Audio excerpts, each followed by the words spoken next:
Desde o último domingo, as postagens preconceituosas contra nordestinos tomaram conta das redes sociais por causa do resultado das eleições. Uma situação lastimável. Na semana passada, exibimos uma reportagem aqui no Jornal TV Sul sobre a liberdade de expressão por causa das brigas nas redes sociais. E por causa disso, o Ministério da Justiça lançou campanhas contra os crimes de ódio. E para falar sobre esses crimes que se propagaram na internet, eu recebo no estúdio o advogado Daniel Delgado. Doutor Daniel, mais uma vez, bem-vindo ao Jornal TV Sul. É sempre um prazer estar com toda a TV Sul e os telespectadores. Bom, doutor Daniel, estamos percebendo um aumento desse discurso contra os nordestinos por causa do resultado das eleições. Como é que a Justiça vê esses casos? Isso é um crime?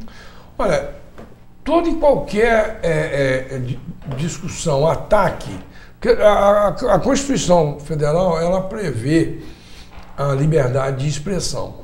A liberdade de expressão, você é escrito, falado, televisado. Agora nós temos aí as redes sociais que você insere notícias nas redes sociais. Agora, como é que a gente tem que ver isso?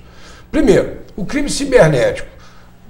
O país tem uma legislação específica para a apuração desses crimes? Sim, mas ainda é falha. Existem algumas lacunas a serem preenchidas e a serem formatadas pelo Congresso Nacional. Segunda situação, nós temos delegacias especializadas para a apuração dos crimes cibernéticos? Não. Nós temos juízes, promotores, desembargadores com conhecimento técnico para se desenvolver em termos de Ministério Público para fazer a peça acusatória, o juiz para julgar, o delegado para apurar, ser autoridade policial para conduzir o inquérito. Nós não temos essa especialidade. E é uma coisa muito nova para o Brasil, uma vez que o avanço tecnológico ele está numa velocidade tão grande que hoje você compra um celular que foi lançado nos Estados Unidos e que chega aqui, e daqui 3 meses ele já está obsoleto. Uhum. Então, o que nós temos que ver é o seguinte: as agressões via redes sociais, primeiro, se realmente são fontes, se é a pessoa que postou, se ela realmente é a pessoa que postou aquela informação, se é o desejo dela e foi ela que disse. Segundo, se foi alguém que montou isso e passou por ser alguém usando o meu nome e que montou uma matéria falsa. É o que eu estava dizendo, Carol.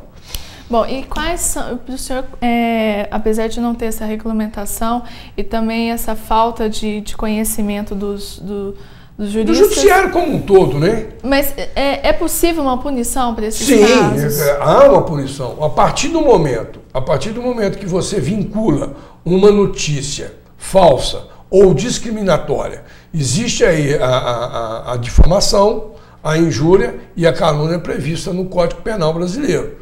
Muito embora a pena máxima de um desses crimes é de 2 anos, mas que vai ser estourado um inquérito policial, vai apurar, o Ministério Público vai fazer a peça acusatória e vai sair uma sentença de acordo com a gravidade e vai haver um apenamento. Obviamente que o crime é inferior a 2 anos, até 2 anos vai caber aí um sursi, uma transação penal nesse sentido. Mas que a pessoa será penalizada, sim, e sem sombra de dúvida. Agora, que o Congresso Nacional precisa inserir dentro do Código Penal, dentro um apenamento e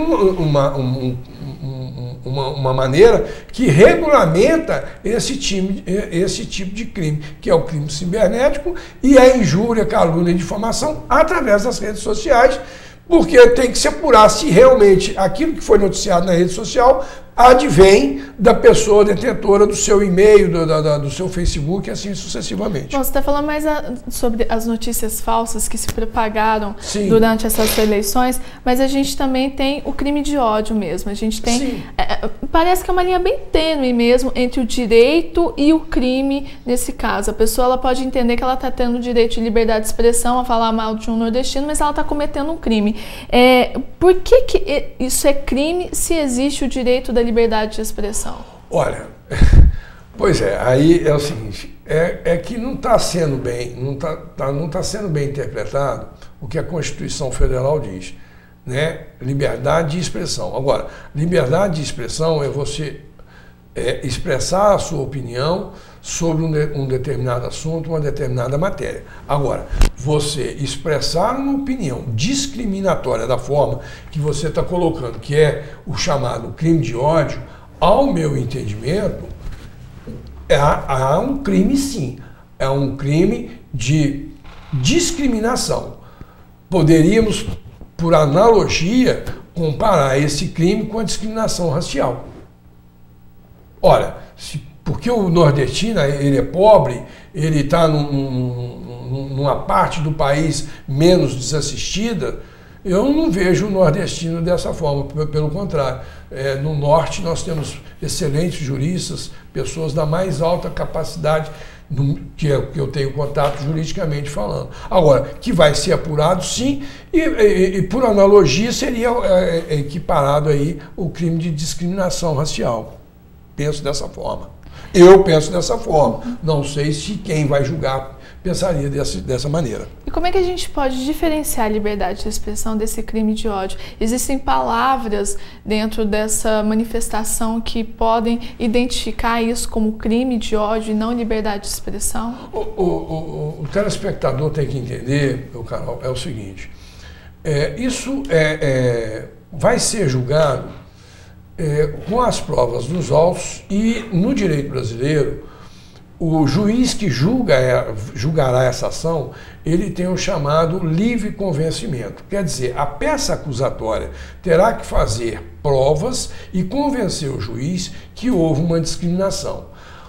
O defensor, por outro lado, ele vai ter que fazer uma prova demonstrando que o seu cliente não teve aquela intenção de discriminar, e vai haver um julgamento nesse sentido. Então, é muito difícil eu fazer uma comparação ou dizer para você o que é liberdade de expressão e o que é um crime de ódio. Liberdade de expressão, no meu entendimento, e respondendo a sua pergunta, é aquilo que eu expresso o meu pensamento, desde que eu não fira a dignidade humana da pessoa do outro lado.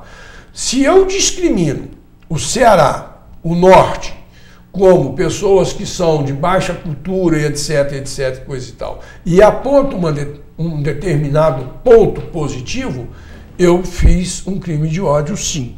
Agora, se eu faço um comentário que o Norte está muito afastado do país, existe uma situação que ele está atrasado em detrimento ao Sul ou Sudeste, é uma comparação e é um pensamento meu. Não houve uma discriminação nesse sentido, houve um comentário. Agora, a partir do momento que eu firo a dignidade da pessoa humana, eu acho que tenho certeza que ele está infringindo uma capitulação do Código Penal brasileiro. Tá certo. Doutor Daniel, muito obrigada aqui pela participação. Muito obrigado, eu que agradeço. Bom, e você pode rever essa entrevista no nosso site, que é o tvsul.tv.br. O Entenda Direito volta na semana que vem e você pode mandar suas perguntas pelo e-mail tvsul@tvsueducativa.com.br. Nós vamos para um rápido intervalo e na volta tem o Dia da Animação que aconteceu em Guaranésia.